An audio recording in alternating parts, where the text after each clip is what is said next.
My name is Jordan Webb, and I'm sitting in this soulless cafe in San Francisco's financial district, where a steely fog outside obscures the skyline. I'm reading a message that, like a scalpel, has just severed the last living threads connecting me to my family. It was a silent, digital explosion in my chest. It was from my mother. 2:47 p.m., Tuesday, before Thanksgiving. I was right in the thick of it, in the midst of negotiations that were destined to change my life. The tech venture global representatives, cold and impeccable, sat across from me, their gazes sweeping over me, assessing not only my company, but me as well. But I saw her name on the screen, and I checked anyway. Old, stupid habits that no achievement can cure. Jordan, I'm sorry, but we'll have to do without you for Thanksgiving this year. The words swam before my eyes, emotionless and polite. Tyler and Madison were hosting at their new home in Westchester, Mom wrote, and Madison was adamant the guest list had to be carefully curated. She was concerned about appearances. She'd invited her parents, Tyler's colleagues from the law firm. You understand, right? Maybe we'll grab coffee next time you're in town. Love you, Mom. I read it twice. Inhale, exhale. I placed the phone face down on the cold marble countertop as if I'd crushed something poisonous, and looked back to a world where my cybersecurity company was worth $160 million, and my presence was needed and welcomed. If you've ever been treated like a disgraceful family member while you secretly built an empire, yeah, I'd like that. Except no one likes things in real life. Let me go back. 6 years. I graduated from a state university with a degree in computer science and immediately caused a quiet family scandal by turning down a stellar corporate offer. Not to jump into the whirlwind of startup life with ping pong and cocktails, no. I started a boring, pragmatic firm that helped small businesses protect their data. Meanwhile, Tyler, my brilliant older brother, was honing his skills at Columbia Law School and then at an elite Manhattan law firm. His suits cost more than my entire life at the time. When he brought Madison home 2 years ago, she'd given up on me with one quick glance, from my worn jeans to my simple sweatshirt. Madison wasn't the kind of person who just had money. They had history. A country club membership since 1952, a father, a federal judge, a mother whose "how interesting" was a death sentence. At their engagement party, she introduced me to her parents. And this is Tyler's brother, Jordan. He works in computers. Not science, not technology, just computers. As if I fixed printers. I didn't correct her. Even then, something more important was burning in my chest. I was building something real. My company, Secured Solutions, was born in a stuffy studio that smelled of old coffee and new ambitions. There were two of us, me and Marcus Chin, my best friend, a genius with code. We called small practices, doctors, lawyers, anyone with data worth protecting, but without millions to spend on security. Nobody cares about a small business until it gets hacked, Marcus said that first year. We'll be the ones who get there first. He was right. We grew. Slowly, bit by bit. 10 clients, 50, 200. We wrote code, built defenses, became a shield for those overlooked by the big players. And Tyler asked me about my computer stuff exactly once in 3 years, over family dinner, before turning the conversation to wine. "So you're still doing tech support?" he asked, not looking at me, cutting a piece of steak with surgical precision. His knife glided across the porcelain without a scrape. The perfect tech for the perfect life. "Cybersecurity consulting," I corrected, my voice surprisingly even, as if I were reciting the weather forecast. "Good. Everything's going well. We're growing." "Excellent. Excellent," he nodded, engrossed in his meat. Madison's dad was just talking about the importance of finding your niche, even if it's not particularly prestigious. Tyler finally looked up at me, and in his eyes I read not support, but condescending approval. It was as if he, and their entire shared world, were proud of me for finding my own modest, dusty corner and not climbing onto their parquet floor. My tongue burned with the words itching to come out. I could have told him that last week we'd signed a $2 million contract with a hospital chain, that 3 venture capital firms were knocking on our door, that my personal dividends for the previous quarter exceeded his annual junior partner salary. But I swallowed it all like bitterness. I simply smiled and talked about wine. Because that evening I realized something fundamental. My family's idea of my success had no basis in reality. It was all about facade, about glitz. Tyler had the right education, the right company, the right zip code. And I had a startup, a word that in their lexicon meant shaky adventure, synonymous with a quick return to mom with a guilty head. And I let them think that, deliberately. I continued driving my old Toyota, living in a modest apartment in Oakland, and wearing that same sweatshirt to family gatherings. Meanwhile, I was building a company that was becoming something monumental. While they were clapping Tyler on the shoulder, congratulating him on his partnership, Secured Solutions was quietly cracking the market. We secured government contracts, building a data shield for federal agencies. Our software was licensed by Fortune 500 giants. We were featured in Forbes and Wired, and my family knew absolutely nothing. Mom called every few months. "How's your computer business going, honey? Are you getting enough clients?" Her voice betrayed concern for my survival, as if I were a penniless freelancer rather than the CEO of a company with 47 employees in 3 cities. Tyler would periodically send me links to job openings. "Look, I saw this at an IT company in New York. Perhaps this is more stable than your startup. Let me know if you need a word." All of these positions were a level below what I had already created myself. I remained silent. This was my silent, cruel experiment. Would they love me without the facade of success? Would they accept me simply as Jordan? Would they be satisfied with me without titles and recognition? The answer was becoming more and more obvious and painful. And with the arrival of Madison, the situation became even more acute. She was a product of a world where a person's value was determined by their zip code. She assessed people like accessories. Did they fit the overall picture? I didn't. At their wedding, I was seated at table 12, the farthest one, with some random people. Tyler was too busy playing the perfect groom to notice. Mom only sighed, "Madison worked so hard on the seating arrangements, honey."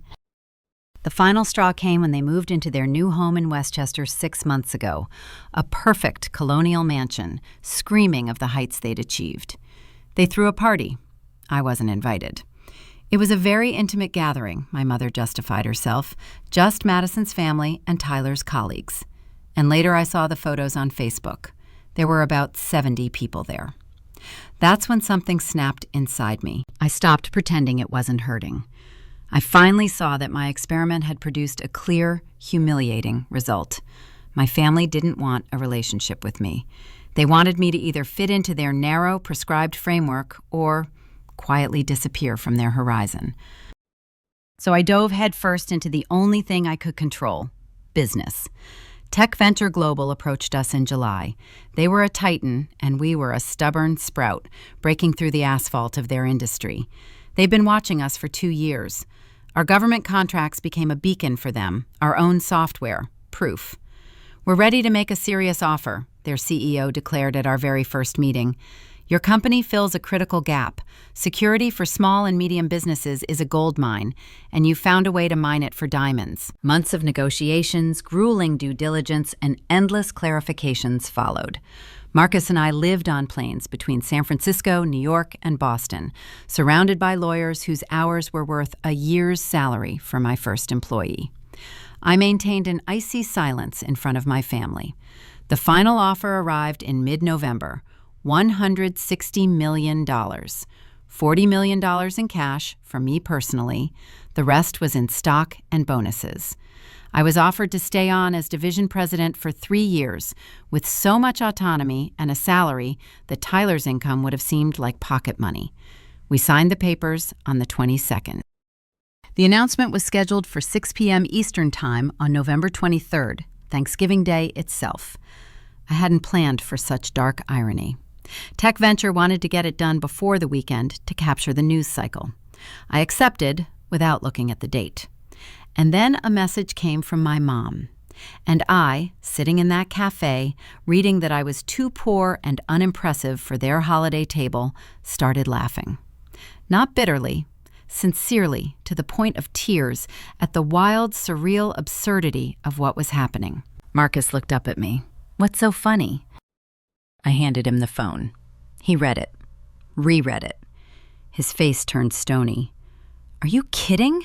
They're cutting you off the list because your brother's wife doesn't think you're rich enough? Just when we're tightening the final screws on a deal that will make you richer than your entire family combined?" He exhaled.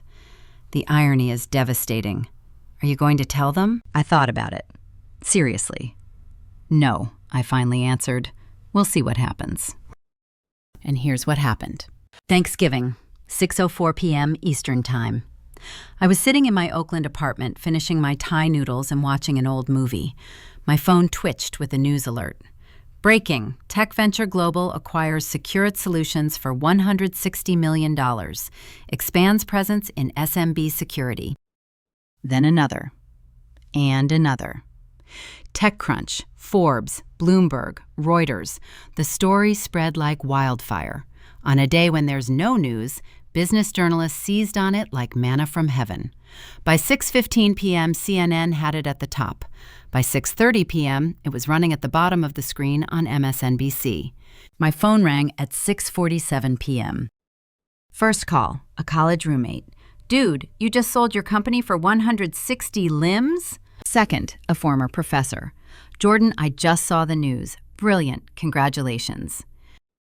Third, Marcus. He was laughing so hard he could barely get the words out. "Go on Twitter, you're trending. #SecureT acquisition." My name was trending on the Bay Area's top local news feeds. The fourth call, Mom. I hung up. The fifth, Tyler. I hung up. The sixth, Mom again. And then a cascade. Friends, colleagues, partners, acquaintances, the whole world, it seemed, was calling. Except for those who were probably sitting over turkey in Westchester at that moment, and whose alarming, silent news alerts were just beginning to appear on their phone screens. I switched my phone to silent mode and returned to my movie. But the screen was already lost. Numbers, headlines, imaginary faces danced before my eyes. By 9 o'clock, the numbers on the silent phone screen were glowing red. 47 missed calls, 32 messages, 16 voicemails. I didn't hear the first voicemail from Mom until 10. "Jordan, honey, I just saw something about your company on the news. Please call me back. I don't quite understand what they're showing." Her voice was halting, confused, as if she were trying to read instructions in an unfamiliar language. The first message from Tyler, dry, businesslike. "Jordan, we need to talk urgently. I saw some news about Securit.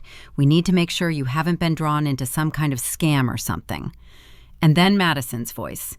She was texting me for the first time in her life. "Jordan, people are asking us questions about this acquisition news. Could you please clarify the situation?" I went to bed without replying to a single message.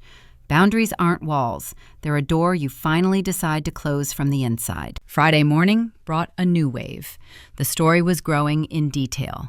The Wall Street Journal published a story about how small players are hacking the market. Forbes published a profile article about me, which their reporter had been working on for weeks.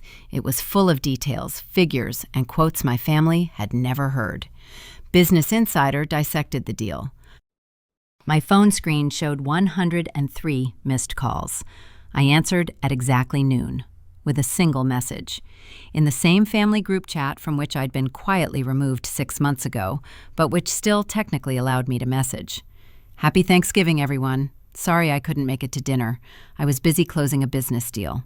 I hope the turkey was good." I attached a link to the Forbes article. The replies came instantly, like a dagger. "Mom, Jordan, please call me now. It's important." Tyler, "We need to talk. When will you be in New York?" Madison, "I think there was a misunderstanding about Thanksgiving." I didn't answer again. I spent the entire day in meetings with the integration team from Tech Venture, immersed in schedules and transition plans. Their respect was palpable, their interest genuine. It was another world. On Saturday morning, the phone rang from Tyler's number. I picked it up. "Jordan, thank goodness. We've been trying to get through for 2 days." Mom's voice was hoarse with worry. "I've been busy, Mom. The acquisition. You know what I mean." "Why didn't you tell us anything?" Her tone laced with a familiar practice note of resentment, designed to evoke guilt.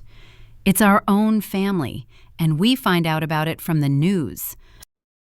"I told you, Mom, many times. You've asked about my computer business like 12 times. I replied that everything was fine, that we were growing. But you didn't say it was that. The news is talking about $160 million, Jordan." "That's right," I confirmed calmly. A drawn-out, deathly silence hung over the line. Then there was a rustling sound, and Tyler's voice came on the air. He spoke in his professional, lawyerly tone, the kind he used to mediate client disputes. "Jordan, I think we started this conversation on the wrong foot. Clearly, there was a misunderstanding." "There was no misunderstanding, Tyler." My words fell like clear, icy drops. "Mom sent me a message on Tuesday, disinviting me because Madison didn't think I was respectable enough for her guests. I accepted. And then on Thursday, the news about my deal came out. It wasn't a misunderstanding. It was just unfortunate circumstances for you. Madison didn't mean it that way. She just wanted to create a certain atmosphere." I know exactly what she meant. She's made that clear from day one. And that's fine. She's entitled to her opinion. "Jordan, come on. Family is family." His voice became didactic. "I completely agree with you. Family is family. That's why it's especially interesting that for the last 6 years, you've treated me like some poor relative you're a little ashamed of." My voice didn't waver in the slightest. "Every job offer you sent, every time you explained my computer thing to your colleagues, as if apologizing for my existence. Every seating chart, every guest list, every family photo I wasn't in. It's unfair." You know what I did for Thanksgiving, Tyler? I sat in the quiet of my apartment, eating spicy pad thai and watching The Shawshank Redemption. Alone. Because my own family had decided I wasn't good enough for their turkey. And you know what? It was the most honest, most peaceful holiday I'd had in years. No need to accommodate anyone. No need to deceive anyone. "We want you to come for Christmas," he said quickly, almost hurriedly. "Madison's already planning everything. A family holiday." "No." "What do you mean, no?" "I mean, no. I'm not coming for Christmas. I'm not showing up at family gatherings until something changes dramatically. And nothing will." Mom snatched the phone back. "Jordan, please, we were wrong. We're so sorry. But you have to understand, we didn't know." "That's the whole horror, Mom." My voice wavered for the first time, not from tears, but from pent-up bitterness. "You didn't know because you never asked. You never really looked. It never occurred to you that I could create anything real.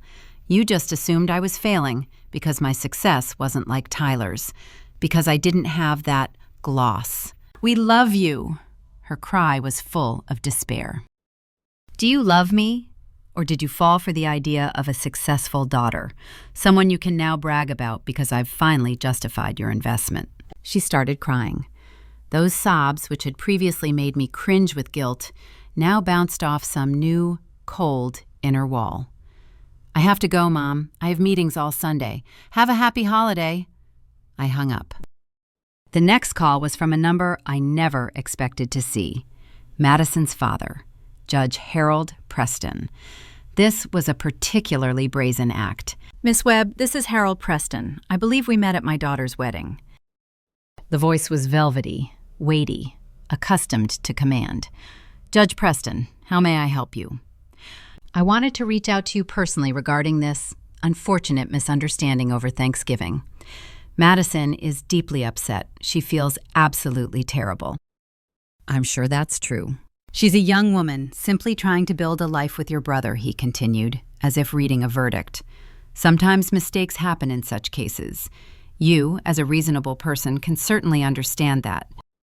"I understand perfectly well. She acted based on what she knew. I act based on what I know. That's the law of life." "Miss Webb, I hope we can resolve this as adults. My daughter would like to apologize to you personally. Perhaps we could arrange dinner. I would be delighted to host you at our club."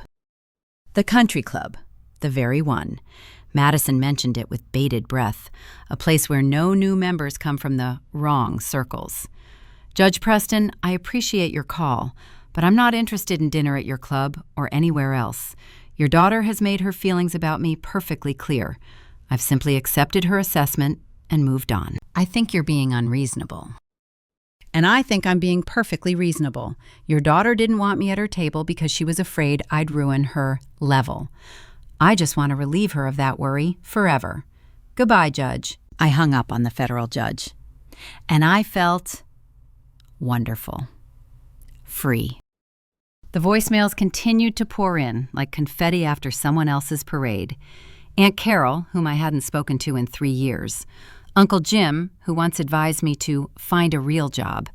Whitney's cousin, who at her wedding asked me to quietly leave so I wouldn't ruin the photos of her immediate family. Everyone suddenly remembered I existed. Everyone regretted the misunderstanding. I deleted one after another, not listening. And then on Sunday evening, he showed up. He simply materialized in the lobby of my Oakland apartment building. Tyler. The concierge called, confused. "Ms. Webb, Tyler Webb is here to see you. He says it's urgent." Curiosity overcame prudence. I told them to let him through. When the elevator opened and he emerged, I barely recognized him. He looked wrecked. His expensive suit was creased, his tie was missing, his hair, usually styled with impeccable precision, was tousled. This wasn't a winner. This was a man who had flown across the country in despair. "You've flown to California," I said, not hiding my cold surprise. The door remained open, letting the cool evening air into the hallway. "You haven't answered your phone. That's usually a sign someone doesn't want to talk." "Jordan, please, just 5 minutes." I stepped back, silently inviting him inside. He stepped over the threshold and paused, looking around. The apartment was spacious and bright, with panoramic windows that captured the fiery evening sunset over the bay. The furniture was modern, yet cozy, chosen with impeccable taste, a couple of bold paintings on the walls, evidence of my own unforced style. I bought this place 2 years ago, when Securit's revenue first confidently crossed the 8-figure mark. Tyler's eyes widened and his jaw dropped slightly. "This place is incredible." "This is my home," I said simply. He sank onto the couch without invitation, hunched over as if bearing an invisible weight. "I've ruined everything. Yes, I treated you like you were a loser while you were actually building an empire. I let Madison dictate who was worthy of being around, and I didn't stick up for you. I was a terrible brother." "Yes," I snapped, cutting him off. He looked up at me, shocked by my ruthless frankness. "I'm trying to apologize, Jordan." "I know, and I agree with you. You were a terrible brother. You treated me like a stain on the family's reputation. You let your wife write me off because I didn't fit her perfect picture. You made me feel like a failure for 6 years without ever truly asking me what I was doing." "I'm sorry," he breathed. "Are you sorry you did that? Or are you sorry I have $160 million now and you're in such a ridiculous situation?" He winced as if I'd splashed ice water in his face. "That's an unfair question, isn't it, Tyler?" I continued, feeling the bitterness that had simmered for years finally find its release. "If my company had failed, if I was truly struggling, would you be standing on this doorstep right now? Would you ever go against Madison? Would you stand up for me to Mom?" He was silent. His silence was louder than any answer. An elastic, unbearable silence stretched between us. "I think you should leave. Jordan, I'm not cutting off all ties with you forever," I interrupted, my voice suddenly tired. "I'm not seeking revenge. I'm just sick and tired of being valued only when I fit into your narrow framework. You want a relationship with me? Fine. But it has to be a real relationship, unconditional, where you value me more than just when my success becomes convenient for your image. What do you want from me, Tyler?" He opened his mouth, but found no words. "Nothing," I answered for him. I don't want anything from you. That's the point. I don't need your belated confession. I don't need you bragging about me to your inner circle. I don't need a seat at Madison's beautifully set Thanksgiving table. I walked to the door and opened it again. The evening breeze blew into the room. I needed the brother who believed in me 6 years ago. That train has left the station. He rose slowly, his shoulders still hunched. His eyes didn't hold anger, but a hollow understanding. We weren't parting forever. We were pausing. A very long pause. Perhaps someday in the future, something real could be built from these ashes. But now, at that very moment, I desperately needed distance from people who saw my value only through the prism of my bank account. He left without another word. The door closed softly behind him. The story raged in the press for the next 2 weeks. I gave 3 interviews: TechCrunch, Forbes, Bloomberg. I answered all questions about my past in monosyllables and to the point. I founded Securit in my apartment with a clear mission: to protect those ignored by the big players. Our growth is a result of staying true to that mission. I didn't mention my family. I didn't tell you the Thanksgiving melodrama. That wasn't important. What mattered was what I'd created: genuine relationships with those who valued me long before the balance sheet dropped to zero. Marcus and I celebrated our success properly in early December. Dinner at a 3-star Michelin restaurant, just the 2 of us. Remember how we called those same clinics from my den, he said, raising his glass? Remember Dr. Patterson, who said we were wasting his time and hung up? I remember how he signed a contract with us for $500,000 2 years later, I chuckled, after his competitor got hacked. We laughed. Loudly, sincerely, with the kind of laughter born from shared struggle and a shared, undivided victory. Does your family still call? Marcus asked, setting his glass down. Every day. I don't answer. I took a sip of wine, savoring its complex flavor. Maybe someday, if they ever understand how to value me as a person, not as a financial asset. I didn't hold my breath in anticipation. My life was finally full, and the air within it was clean and free.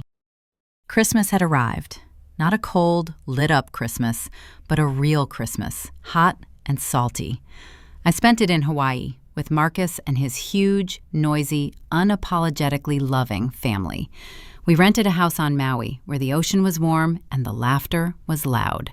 We swam at sunset, ate fish his uncle had just caught, and I didn't check my work email once.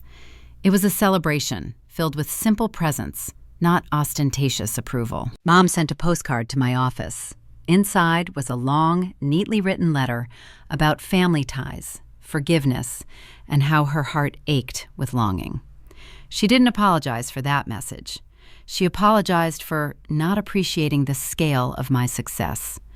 And again, she missed the point. Her regret wasn't about the pain, but about misjudging my assets. Tyler sent a letter on New Year's Eve. Subject: can we start again? It was long, detailed, and reeked not of lawyerly ploys, but of raw, unpolished sincerity. He wrote about therapy, about breakthroughs in the psychologist's office, about how he'd measured his worth by status his whole life and now understood how he'd projected that onto me. I'm not asking to erase the past, he wrote. I'm asking for a chance to build something real. Not a brother and a successful sister, just a brother and sister. If you're ready. I didn't reply right away. I endured 3 days of silence, living each line. Finally, I typed a reply, feeling the weight of each word. Therapy is a good start. Keep going. Maybe in 6 months we can have coffee. But Madison needs to do her work too. Her treatment of me isn't a matter of class prejudice. It's a matter of basic human respect, and that needs to be discussed. He replied an hour later, I understand. Thank you for not slamming the door forever. I didn't slam it, but I didn't fling it wide open either. The door was now locked, and I was the only one with the key. 3 months later, I flew to New York on business. Meetings at Tech Ventures' Manhattan office. I texted Tyler, in town for 2 days, coffee Thursday morning, if you're free. He replied immediately, sure, where and when? We met at a quiet upscale cafe in Midtown. He arrived 10 minutes early, radiating a nervous, vibrant energy.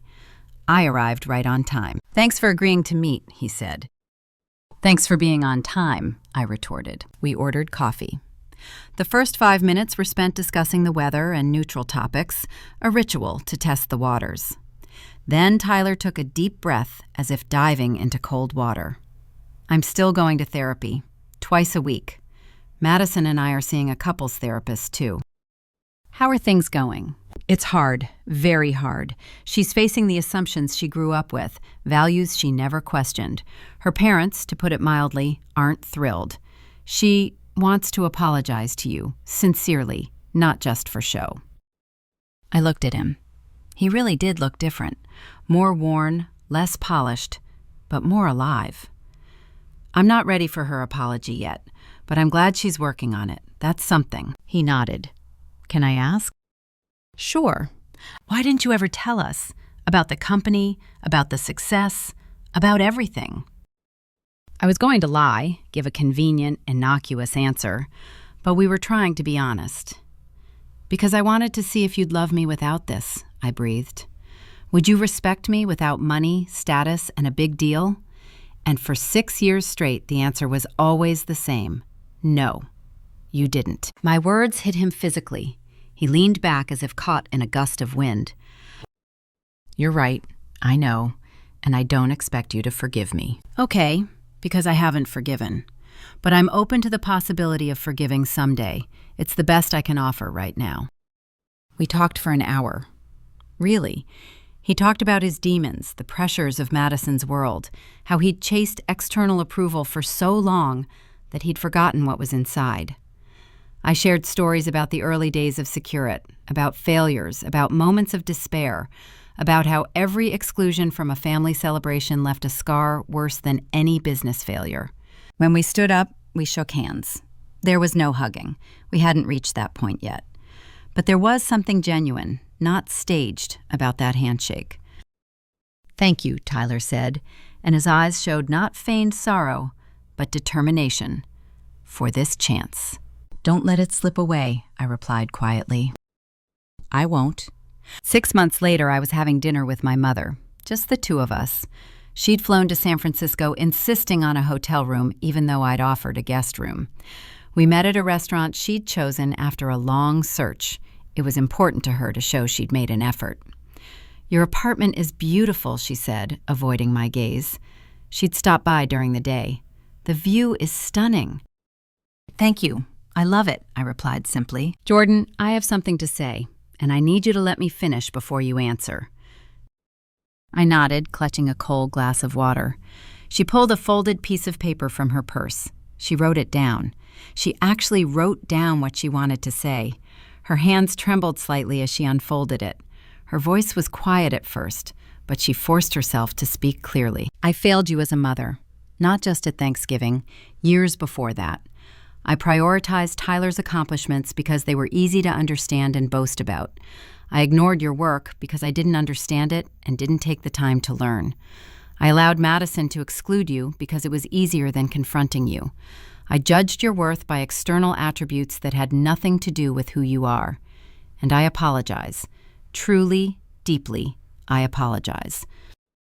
She looked up at me. Her eyes were red, without a hint of theatricality. "I don't expect you to forgive me right away. I don't expect you to believe me. But I want you to know I understand what I did. I understand how I hurt you. And I'm working to be better. Not just in words, in reality." I was silent for a long moment, feeling a strange heaviness in my chest. Not relief, but a kind of quiet acknowledgement. "What does better look like?" I finally asked. "Therapy," she answered quickly. "Reading. Real listening when you speak, without waiting for my turn to speak. Without making assumptions about your life. Respect for your boundaries." She carefully folded the paper back, the movement full of resignation.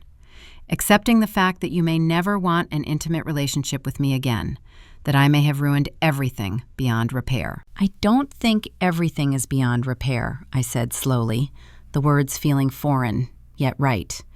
"But it needs to be rebuilt, not restored the old because it was unhealthy, build something new, on new terms, my terms.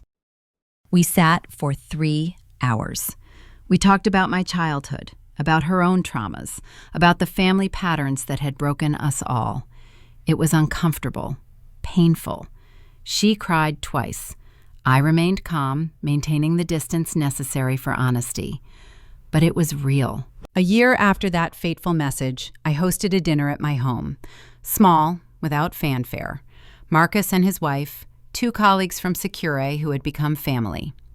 Tyler came alone. Madison had work commitments, but I knew their road to recovery was still full of bumps. Mom arrived nervous, grateful for the invitation, careful not to cross an invisible line. We ate well, laughed, shared stories. No one mentioned my condition. No one compared career heights. No one played a role in front of anyone. Just people who had decided to be here, decided to build something real. "Thank you for inviting me," Mom said quietly as she left. "It means a lot to me." "Thank you for coming," I replied, "and for respecting boundaries." Tyler lingered after everyone had left. "It was good, really good. I think we can do it again." "Yes," I agreed. "I think we can." He smiled, not a polished lawyer's smile, but something simple and warm. "I'm glad you haven't completely given up on us." I haven't given up on the possibility of having a family. I've stopped settling for less than I deserve. That's the difference. "Yes," he whispered. "That's the difference." After he left, I stepped out onto the balcony. The night air was cool. The lights of San Francisco shimmered on the dark waters of the bay. Somewhere out there, in the offices I'd chosen, my 47 employees were creating something important. Thousands of small businesses slept soundly, protected by what we'd built. And my family, little by little, began to realize what I'd always known. A person's worth isn't determined by someone else's perception of their success. It's determined by what you create, by those you help, by the ability to look yourself in the mirror without looking away. I built a company worth $160 million, but more importantly, I created a life I'm not ashamed to call my own, a life worth living. A piece of paper with an apology proved stronger than empty promises. And sometimes, only after going through fire, does a family begin to understand what's truly important.